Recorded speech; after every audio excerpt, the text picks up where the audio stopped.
Good morning friends. Crack UPSC exam में आप सबका हार्दिक स्वागत है। आज हम बात करेंगे मित्रों 1 मई 2021 और 1 मई 2021 के करंट अफेयर्स के जितने भी करंट अफेयर्स के क्वेश्चन होंगे वो हम इस वीडियो में चर्चा करेंगे। हमने ये करंट अफेयर्स के क्वेश्चन मित्रों the Hindu, PIB, Indian Express, Financial Express, Jagran जैसे लीडिंग न्यूज़पेपर में से लिए। सो आपके हर गवर्नमेंट एग्जाम और आपके नॉलेज इंक्रीमेंट के लिए भी ये करंट अफेयर्स बहुत ही ज़्यादा महत्वपूर्ण है। और अगर मित्रों आपको ये वीडियो अच्छा लगता है तो मित्रों वीडियो को लाइक और शेयर करना मत भूलिएगा और सब्सक्राइब भी करना मित्रों। तो चलिए स्टार्ट करते हैं आज का पहला क्वेश्चन। श्रीमती विमला सिंह कपूर को किस उच्च न्यायालय में अपर न्यायाधीश के रूप में नियुक्त किया गया है? तो मित्रों इसका आंसर है बी, छत्तीसगढ़। तो श्रीमती जो विमला कपूर है उनको मित्रों छत्तीसगढ़ हाईकोर्ट का एडिशनल चीफ जस्टिस के रूप में नियुक्त किया गया है। मित्रों भारत के जो राष्ट्रपति हैं उनके द्वारा अनुच्छेद नंबर 217 के अंतर्गत मित्रों छत्तीसगढ़ उच्च न्यायालय के अपर न्यायाधीश के रूप में श्रीमती विमला कपूर सिंह को नियुक्त किया गया है। अब अनुच्छेद 217 के बारे में हम जान लेते हैं कि अनुच्छेद नंबर 217 क्लॉज 1 है क्या। तो मित्रों उच्चतम न्यायालय में न्यायाधीशों की नियुक्ति करने के लिए और उनके पद की शर्तों को मित्रों अनुच्छेद 217 क्लॉज 1 में शामिल किया गया है। मित्रों उच्च न्यायालय के मुख्य न्यायाधीश की नियुक्ति के लिए भारत के द्वारा की जाती है, भारत के राष्ट्रपति के द्वारा की जाती है और भारत के राष्ट्रपति भारत के जो मुख्य न्यायाधीश होते हैं उनसे तेमज उस राज्य के जो राज्यपाल होते हैं उनसे परामर्श करने के पश्चात ही और उस राज्य के जो चीफ जस्टिस होते हैं हाई कोर्ट के उनसे भी वो परामर्श करते हैं और उनके बाद उस राज्य के चीफ जस्टिस के रूप में उसे नियुक्त किया जाता है। और मित्रों वो अपने पद पर 62 ईयर्स तक रह सकते हैं और वो अपना इस्तीफा मित्रों राष्ट्रपति को संबोधित कर लिखते हैं, बराबर। और अगर मित्रों हाईकोर्ट के चीफ जस्टिस को अपने पद से हटाना है तो मित्रों आर्टिकल नंबर 124 के अंतर्गत उनको हटाया जा सकता है। और अब मित्रों ये छत्तीसगढ़ के बारे में है, तो मित्रों छत्तीसगढ़ के बारे में जानना खूब ज़रूरी है। तो मित्रों छत्तीसगढ़ की राजधानी है मित्रों रायपुर और छत्तीसगढ़ में और एक शहर आया है जिसका नाम है नया रायपुर। उसका नाम बदलकर मित्रों अटल नगर रखा गया है। छत्तीसगढ़ के मुख्यमंत्री हैं मित्रों भूपेश बघेल और छत्तीसगढ़ के राज्यपाल है अंशुया उइके। सुप्रीम कोर्ट के बारे में हम जान लेते हैं। तो सुप्रीम कोर्ट की स्थापना हुई मित्रों 24 जनवरी 1950 को। सुप्रीम कोर्ट का मुख्यालय कहाँ है मित्रों? न्यू दिल्ली में। और हाल में सुप्रीम कोर्ट के नए चीफ जस्टिस के रूप में मित्रों एन.वी. रमन्ना की नियुक्ति की गई है। एन.वी. रमन्ना मित्रों भारत के 47वें में सीजेआई है। चलते हैं नेक्स्ट क्वेश्चन की तरफ। हाल ही में व्हीकल स्क्रैप पॉलिसी पर किसने रिपोर्ट जारी की है? तो मित्रों इसका आंसर है ए, सीरियल। तो मित्रों सीरियल के द्वारा व्हीकल स्क्रैप जो पॉलिसी है उन पर एक रिपोर्ट जारी की गई है। अब ये रिपोर्ट है क्या? तो मित्रों सीरियल वो एक रेटिंग क्रेडिट कंपनी है और वो एक रिसर्च करती है और पता लगाती है कि केंद्र सरकार की जो स्क्रैप पॉलिसी है उनसे जो माल भाड़ा जो ट्रांसपोर्टर्स होते हैं उन्होंने अपने पुराने वाहनों को बदलने के लिए कतार में लगाने वाले संभावना है कि नहीं। बसें है, जो भी यात्री बस आती है, जो ट्रांसपोर्टेशन होते हैं, टूरिज्म ट्रांसपोर्ट होते हैं और जो भारवाहक जो वाहन होते हैं उनके स्क्रैप के लिए उनकी मात्रा उसमें शामिल है सब। अब ये व्हीकल स्क्रैप पॉलिसी है क्या? तो मित्रों केंद्र सरकार के द्वारा ये व्हीकल स्क्रैप पॉलिसी है वो जारी की गई है और इसके तहत जितने भी पुराने वाहन हैं उनको फिर से रजिस्ट्रेशन कराने के लिए पहले से एक फिटनेस टेस्ट पास करना होगा। और यह वाहन 15 साल से जो अधिक पुराने सरकारी वाहन हैं और 20 साल से जो अधिक पुराने जो भी प्राइवेट वाहन होते हैं उनको तोड़ दिया जाएगा। और इसके उपाय के रूप में मित्रों 15 साल से जितने भी पुराने वाहन हैं उनको फिर से जो रजिस्ट्रेशन कराना है तो उनको सबसे ज़्यादा शुल्क भी देना पड़ेगा, मतलब कि ज़्यादा पैसा देना पड़ेगा। जितने भी पैसे रजिस्ट्रेशन के पहले होते थे उनसे ज़्यादा पैसा देना पड़ेगा। अब मित्रों ये व्हीकल स्क्रैप जो पॉलिसी है उनके तहत जितने भी पुराने वाहन हैं उनके मालिकों के द्वारा पुराने और अनफिट जो भी वाहन हैं उनको हटाने के लिए उनको प्रोत्साहन देने के लिए केंद्र सरकार के द्वारा एक व्हीकल स्क्रैप पॉलिसी लाया गया और इसके अंतर्गत जितने भी प्राइवेट वाहन हैं उन पर 25% तक छूट दी जाती है और ये राज्य सरकारों को भी कहा गया है केंद्र सरकार ने कि वो यह छूट देगी। और जो भी व्यावसायिक यानी कि जो कॉमर्शियल वाहन है उन पर वो 15% तक की सब्सिडी देती है। अब सीरियल के द्वारा ये रिपोर्ट जारी की गई है। तो मित्रों सीरियल का फुल फॉर्म एग्जाम में अक्सर पूछा जाता है, तो सीरियल का फुल फॉर्म जान लेते हैं मित्रों। तो सीरियल का फुल फॉर्म है मित्रों credit rating information services of India limited, ये इसका फुल फॉर्म है। चलते हैं नेक्स्ट क्वेश्चन की तरफ। आज का तीसरा क्वेश्चन है मित्रों कृषि अवसंरचना निधि यानी कि एग्रीकल्चर इंफ्रास्ट्रक्चर फंड, उन्होंने कितने रुपए का आंकड़ा पार कर लिया? तो मित्रों इसका आंसर है डी 8000। तो ये तो हाल ही में पीएम मोदी ने एग्रीकल्चर इंफ्रास्ट्रक्चर फंड लॉन्च किया है और उन्होंने 8000 करोड़ रुपए का आंकड़ा है वो पार कर लिया है।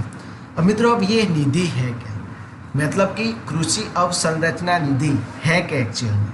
तो मित्रों यह ब्याज माफी और ऋण गारंटी के लिए ब्याज माफी और रोज ऋण गारंटी के जरिए फसल उपरांत जो प्रबंधन अवसंरचना है उनके दी जाती है और यह एक अखिल भारतीय केंद्रीय क्षेत्रक योजना है, मतलब जो सेंट्रल सेक्टर स्कीम है वही है ये। इस योजना के तहत सालाना 3% की ब्याज छूट के साथ ही ऋण के रूप में बैंकों और वित्तीय संस्थानों के द्वारा 1 लाख करोड़ रुपए और 2 करोड़ रुपए तक का ऋण के लिए मित्रों CGTMES के तहत क्रेडिट गारंटी कवरेज भी उपलब्ध की जाती है। मित्रों ये जो स्कीम है मित्रों एग्रीकल्चर इंफ्रास्ट्रक्चर फंड, ये 10 साल तक की स्कीम है। ओके, चलते हैं नेक्स्ट क्वेश्चन की तरफ।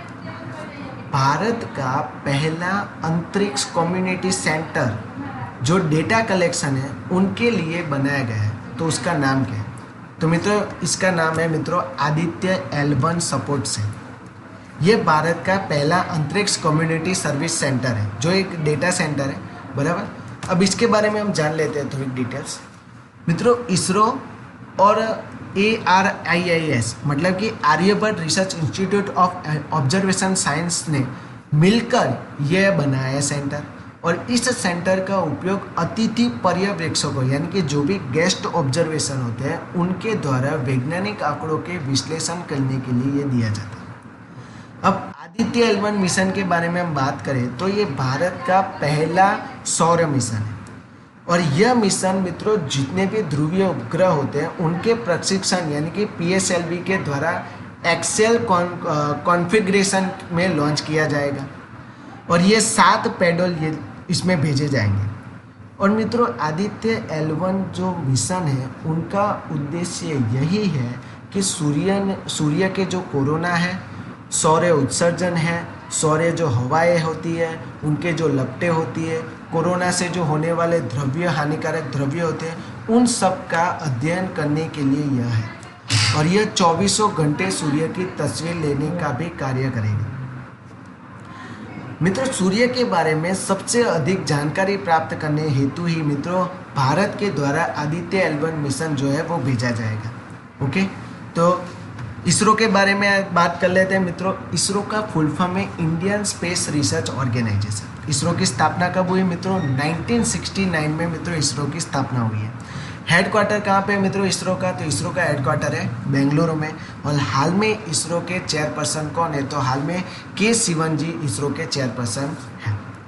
चलते हैं नेक्स्ट क्वेश्चन की तरफ। हाल ही में किस राज्य में रिक्टर स्केल पर 6.4 तीव्रता का भूकंप का झटका महसूस किया गया? तो मित्रों हम जानते हैं कि हाल ही में 2 दिन पहले ही भूकंप आया है, तो इसका आंसर है डी असम। तो मित्रों असम में अभी भूकंप आया। ओके, तो हाल ही में जो पूर्वोत्तर जो भारत है वो असम राज्य है उसमें 6.4% तीव्रता का भूकंप जो है उसका झटका महसूस किया गया है। और ये मित्रों भूकंप क्या होता है, उसका एपी सेंटर क्या है? मित्रों प्रारंभिक विश्लेषण से यह मालूम चला है कि भूकंप का जो केंद्र है वो हिमालयन फ्रंटल फ्रंट के नज़दीकी जो कोपिली फ्रंट्स है ना उस पर ये स्थित है। अब यह क्षेत्र मित्रों उच्च भूकंपीय जोखिम जो क्षेत्र 5 है यानी कि जो एपिक सेंटर 5 है उसमें उसके अंतर्गत आता है, जहां भारतीय प्लेट यूरेशियम प्लेट के नीचे अधस्तः स्थापित होती है। और हिमालय फ्रंटल थ्रस्ट है क्या? मित्रों यह एक मुख्य फ्रंटल स्टड के रूप में जाना जाता है इसे। और भारतीय और यूरेशियन जो विषुववर्तीय जो प्लेट है उन पर ये भूगर्भीय फ्रंट्स है मित्रों। तो ये एपिसेंटर मित्रों हम जानते हैं कि भारत में 7 ऐसे एपिसेंटर जो है वो आते हैं, उनमें से हमें मालूम चलता है कि भूकंप कितना आता है, उनकी तीव्रता कैसे मापी जाती है। ओके गाइस, चलते हैं नेक्स्ट क्वेश्चन की तरफ। हाल ही में डीआरडीओ के द्वारा हवा से हवा में मार यानी कि एयर टू एयर मिसाइल एक लॉन्च की गई है, तो इसका नाम क्या है? तो मित्रों इसका आंसर है बी, पाइथन 5। तो मित्रों हाल ही में डीआरडीओ के द्वारा एयर टू एयर मिसाइल है एक पाइथन 5, उसका सफलतापूर्वक परीक्षण किया गया। तो पाइथन 5 डीआरडीओ के द्वारा परीक्षण करने वाला भारत का पहला एयर टू एयर ये मिसाइल है। पाइथन इजराइल के हथियार निर्माता जो राफेल डिफेंस कंपनी है उनके द्वारा हवा से हवा में मार करने वाली एक मिसाइलों का समूह की एक मिसाइल है। ओके, अब डीआरडीओ ने लॉन्च किया है तो डीआरडीओ के बारे में जानना खूब ज़रूरी भी है। मित्रों डीआरडीओ की स्थापना कब हुई? तो डीआरडीओ की स्थापना हुई मित्रों 1958। डीआरडीओ का हेडक्वार्टर कहाँ पे? न्यू दिल्ली में। और डीआरडीओ के हाल में चेयरपर्सन कौन है मित्रों? तो जी सतीश रेड्डी हाल में डीआरडीओ के चेयरमैन है। और डीआरडीओ का एग्जाम में अक्सर डीआरडीओ का आदर्श वाक्य भी पूछा जाता है, मोटो भी डीआरडीओ में पूछा जाता है। तो इसका मोटो है मित्रों बलस्य मूल्यम विज्ञानम। ये डीआरडीओ का एक आदर्श वाक्य है जो अक्सर एग्जाम में पूछा जाता है। अब इजराइल से लिया है तो इजराइल के बारे में भी जानना जरूरी है। तो मित्रों इजराइल की कैपिटल है मित्रों यरूशलेम। इजराइल की करेंसी क्या है? तो इजरायली न्यू शेकल है। और इजराइल के प्रेजेंट में प्राइम मिनिस्टर कौन है? तो बेंजामिन नेतन्याहू हाल में इजराइल के प्राइम मिनिस्टर है। और इजराइल की संसद का नाम भी एग्जाम में पूछा जाता है कई बार। तो मित्रों याद रखना है इजराइल की संसद का नाम है नेसेट। अक्सर एग्जाम में यह क्वेश्चन पूछा जाता है। चलते हैं नेक्स्ट क्वेश्चन की तरफ। भारत में कोविड-19 टीकाकरण यानी कि भारत में कोविड-19 वैक्सीन की योजना, उसका कार्यान्वयन, उस पर निगरानी रखने के लिए और उसका मूल्यांकन करने के लिए क्लाउड आधारित एक आईटी सॉल्यूशन लाया गया है। तो उसका नाम क्या है? तो मित्रों इसका आंसर है सी, कोविन। तो मित्रों हाल ही में हमारे जो स्वास्थ्य मंत्री है डॉक्टर हर्षवर्धन सिंह, तो उनके द्वारा कोविन नाम का एक आईटी सॉल्यूशन लाया गया है। यह आईटी सॉल्यूशन मित्रों कोविड-19 जो वैक्सीनेशन कार्यक्रम है उन पर निगरानी रखेगा, वो कार्य कैसे करता है और उसका मूल्यांकन भी यह करेगा। मित्रों कोविड-19 टीकाकरण की जो भी योजना है उन पर ये आधारित है। ओके, और हमारे स्वास्थ्य एवं पर्यावरण कल्याण मंत्रालय के द्वारा ये जारी किया गया है। अब कोविन का फुल फॉर्म कदाच एग्जाम में पूछा जा सकता है। तो मित्रों इसका फुल फॉर्म है Covid vaccine intelligence work. Okay, चलते हैं नेक्स्ट क्वेश्चन की तरफ। किस देश ने अपने एजुकेशन सिलेबस में रामायण और महाभारत के अभ्यासक्रम को शामिल किया है? तो मित्रों कौन से ऐसी कंट्री है कि जिसने अपने एजुकेशन सिस्टम में मित्रों रामायण और महाभारत को शामिल किया गया? तो मित्रों इसका आंसर है डी, सऊदी अरेबिया। मित्रों सऊदी अरेबिया ने अपने देश में जो एजुकेशन सिस्टम है उसमें रामायण और महाभारत के अभ्यासक्रम को शामिल किया। अब सऊदी अरेबिया ने किया तो सऊदी अरेबिया के बारे में जान लेते हैं मित्रों। सऊदी अरेबिया की कैपिटल क्या है मित्रों? रियाद। सऊदी अरेबिया की करेंसी क्या है? Saudi riyal. और हाल में सऊदी अरेबिया के किंग कौन है? Salman bin Abdul Aziz Al Saudi. और सऊदी अरेबिया में कौन सी लैंग्वेज बोली जाती है? तो सऊदी अरेबिया में अरबी लैंग्वेज बोली जाती है। तो मित्रों आज का एक फैक्ट भी है कि महाराष्ट्र में सरकारी कर्मचारियों के लिए 2 बच्चे का एक मापदंड जो है वो लाया गया है। मित्रों महाराष्ट्र के जो गवर्नमेंट है उनके द्वारा ये मापदंड लाया गया है। इसमें क्या है कि महाराष्ट्र के जेल विभाग की एक महिला अधिकारी है, उनको सेवा से उनको बर्खास्त किया गया। अब बर्खास्त क्यों किया गया? तो मित्रों ये जांच करने के बाद पता चला कि महिला अधिकारी ने महाराष्ट्र सेवा सेल के नियमों का उल्लंघन किया है और उनको अपने 3 बच्चे, इसीलिए उनको अपने पद से इस्तीफा देना पड़ा, उनको अपने पद से हटा दिया गया। अब महाराष्ट्र सरकार के जो कर्मचारी है उनके लिए 2 बच्चे का संबंध के नियमन है क्या? मतलब ये सब नियम होते क्या? वर्ष 2005 के महाराष्ट्र सिविल सेवा नियमों के तहत एक छोटे परिवार को पति पत्नी और 2 बच्चे के रूप में परिभाषित किया गया। मतलब कि महाराष्ट्र सरकार ने क्या किया कि महाराष्ट्र सिविल सेवा जो नियम है उनमें यह प्रावधान कर दिया कि भाई पति पत्नी और अपने 2 बच्चे, इसे ये नीति अपने लागू कर ली उन लोगों ने। और उसमें कहा गया है कि वर्ष 2005 के बाद यदि किसी व्यक्ति को 2 से अधिक बच्चे पर वह व्यक्ति महाराष्ट्र सरकार के अधीन नौकरी पाने के पात्र नहीं है। मतलब कि अगर कोई व्यक्ति जो महाराष्ट्र के गवर्नमेंट जॉब में काम करता है, ओके, स्टेट गवर्नमेंट में काम करता है, तो उनको 2 बच्चे से ज़्यादा बच्चा नहीं होना चाहिए, और अगर है तो उनको नौकरी से निकाला जा सकता है। मित्रों, इस नियम के तहत बच्चों की परिभाषाओं में गोद लिए गए बच्चे शामिल नहीं है। मतलब कि अगर आपके पास 2 बच्चे हैं और आपने तीसरा बच्चा गोद लिया है तो यह आप इस नीति में शामिल नहीं होंगे। Okay, thank you so much. आज के लिए इतना ही मित्रों। अगर आपको ये वीडियो अच्छा लगता है तो लाइक करना, शेयर करना और सब्सक्राइब करना मत भूलिएगा। Thank you so much.